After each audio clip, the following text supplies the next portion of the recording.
Hello YouTube, it's good to see you guys. Today I want to discuss with you guys the difference between different types of AR-15 barrels. There's a lot of different cuts out there and there is a difference. I learned that the hard way at the range. I think I might have overreacted at the performance or lack thereof of the M4 barrel that I put on my new AR-15 that we built together.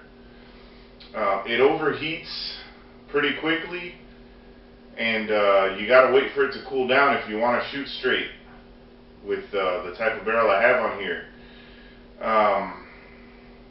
Basically, I shot my AR-15 side by side. I shot my HBAR barrel, my heavy barrel, which has a lot more meat on it, right alongside my M4. And the M4 left a lot to be desired. Basically, the HBAR barrel is very thick. It's about .930 or something like that on the back. On the back, it's very beefy, and then it abruptly shifts down to .750. They change it to a thinner size, the gas block size, which is .750 inches. And then it proceeds to stay about that thick all the way out. There's no more cuts. It's two diameters on the HBAR. On your M4 barrel, they have a cut here so that you can put on a grenade launcher. That's not the problem. The problem with this barrel is that it's very thin back here under the handguard. It's very thin between the upper receiver and the gas block. And it doesn't deal well with heat. Another factor in dealing with heat and keeping your groups tight, because the thing is, you can shoot a ton of bullets out of this thing. The thing is, right away this barrel gets hot and the groups start opening up significantly. Basically, the bullets don't fly anywhere near as straight when this thing is overheated. The HBAR, I haven't experienced that yet, but I haven't really abused it either. I haven't shot it, I haven't ridden it hard enough to experience the opening of the groups with the HBAR. That's actually very thick underneath the handguard. It's a very thick between the upper receiver and the gas block. It deals much better with heat. You can heat it up quite a bit, and since it's a lot thicker, the heat has somewhere to go. It basically gets rid of the heat faster, being so much thicker. This thing being thin, the heat has nowhere to go. It's a bit of a heat sink. Another factor in how barrels deal with heat are the materials used to make the barrels. According to Olympic Arms, stainless steel, 416R stainless, dissipates heat better than the steel they use normally on their barrels, and they charge you a little bit of money if you want to go ahead and make your barrel 416R.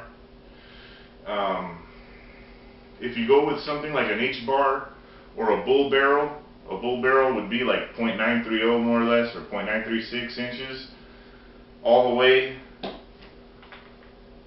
from your receiver all the way to the muzzle device.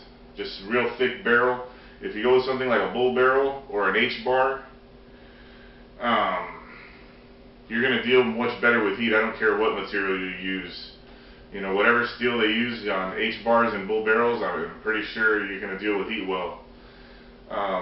If you're going to use something like an M4 barrel, I would at least see if it's a good metal to deal with heat. Now, what's really popular is it's an M4 cut. It's a very similar cut to this one, but it's just quite, it's not as thick as an HBAR, but it's a lot thicker between the upper receiver and the gas block, because that's where the deficiency is on the M4 cut. or government cut, or whatever you want to call it. I would say government cut because, you know, they make them longer, this cut the same way.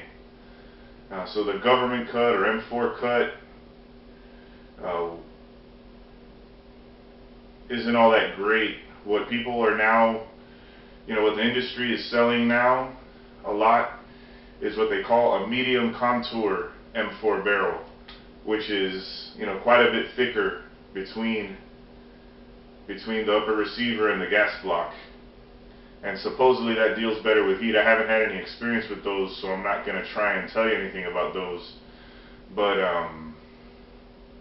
you know, I was really disappointed. I was expecting this gun to, you know, I guess it's unfair that I was expecting this rifle to perform every bit as good as an HBAR. I mean, basically I was kind of stuck on the idea that if the government can deal with a barrel cut this way, you know, it must be good. But it's not as good as I was expecting because I'm used to HBAR barrels. If you're going to build an AR-15, unless you're on a tight budget or something, you know, I'd go ahead and get an HBAR because it's really going to perform a lot better.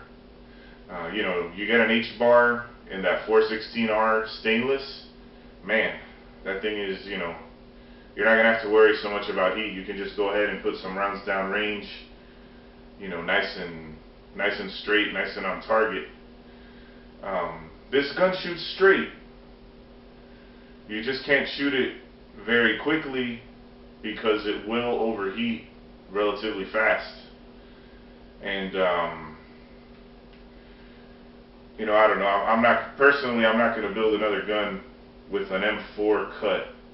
I mean, I'm at least going to go to a medium contour, but in reality, if I build another one, I'm going HBAR or bull barrel. Personally, part of the reason the M4 and the medium contour cuts are popular is weight. HBARs are very heavy. They can be, you know, up to 2 pounds on a 20-inch barrel. I don't remember exactly the weight on this 16-inch barrel, but it is pretty darn heavy. It's over a pound for sure.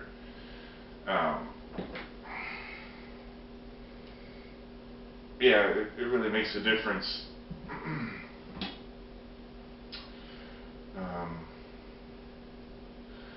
So there you have it, guys. That's my opinion on the M4 barrel and on the HBAR barrel. You know, it really does make a difference, you know, the components you use when you make your AR-15s, guys. If you guys like my videos, please like and subscribe. Thanks a lot for watching, guys. I appreciate your company.